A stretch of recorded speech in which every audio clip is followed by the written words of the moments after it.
So Jordan Love had a very underwhelming 2024 season. It all began here in Brazil, where on his final play of the game, he ends up getting injured, and it kind of screwed his entire season. But even prior to that, and even prior to the prior of that, we knew that Jordan Love was kind of a gunslinger. Here's week one against Philadelphia Eagles in Brazil.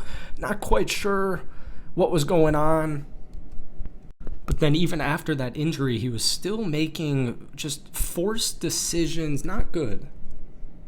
All right, we have our handy dandy passing chart here. This is Jordan Love on regular season passes between 10 and 19 air yards and, importantly, no pressure. We're doing this out of 39 qualified QBs, but the stat I want to bring your eyes to here is catchable ball percent, 66%, which was 32 out of 39. And even as you can tell, none of those stats are particularly good. In fact, they're horrible. Now, I do have to give my QB a bunch of credit. We could not catch a football last year for the life of us. We could not catch a football. But unfortunately, some of these are just not good. Just not good.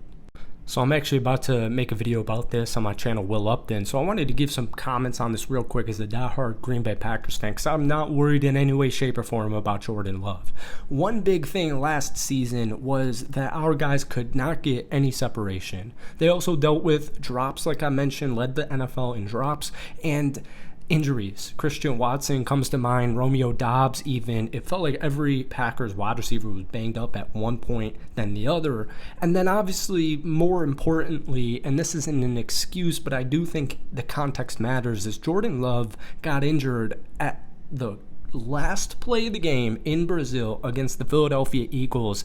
And even though he did sit out a couple of games, and Malik Willis, the backup that got traded in right before the season began, he came in and did a phenomenal job.